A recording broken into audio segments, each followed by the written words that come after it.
नमस्कार प्रणाम। तो का हाल बा रउआ सबके। दशहरी आम, जी हाँ, दशहरी आम के मजा देवे खातिर फिर से आ रहल बानी अपने सबके पावर स्टार पवन सिंह। जी हाँ, रउआ सब जौन सुन रहल बानी तौन बहुत सच बात थंबल पे देख भी लेले हो हम लोगन।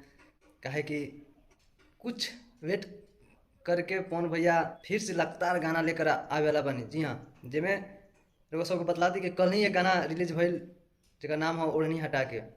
बहुत प्यार आशीर्वाद मिल रहल बा वो गाना के। और सही इहो गाना बहुत हिट होके वाला बा, बवाल गाना आ रहल बा।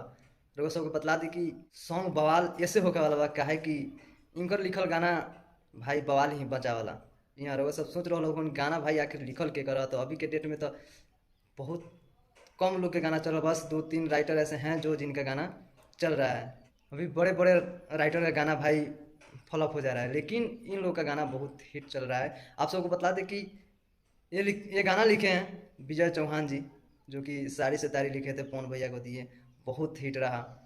और 100 मिलियन पूरा होने के बाद भैया ने गिफ्ट भी दिए हैं विजय चौहान जी को। तो फिर से विजय चौहान जी पवन भैया के लिए एक बहुत दमदार गाना लिख कर दिए हैं, जो कि दशहरी आमवा। गाना का नाम है दशहरी आमवा। तो आप सबको बहुत जल्द ये गाना सुनने को मिलेगा टी सीरीज हमार भोजपुरी पर। जी हाँ, कब रिलीज होगा अभी कंफर्म नहीं है। जब भी अपडेट आएगा मैं तुरंत आप सबको अपडेट दे देंगे कि भाई इस तारीख को इतने टाइम में सॉन्ग रिलीज होने वाला है। तो प्लीज़ चैनल को सब्सक्राइब कर लीजिए, क्योंकि पावर स्टार पवन भैया का सॉन्ग अब लगातार 3 या 4 सॉन्ग लगातार आने वाला है, क्योंकि कुछ दिनों बाद फिर बोल बम का सॉन्ग आएगा। और आप सबको बता दें कि इसमें म्यूजिक दिए हैं आर्या शर्मा जी, और इस गाने को गाए हैं अपने पावर स्टार पवन भैया और उनके साथ में सिल्फी राज जी। तो ये गाना भी बाल मचाने वाला है भाई। तो मिलते हैं नेक्स्ट वीडियो में, तब तक के लिए नमस्कार, लव यू ऑल।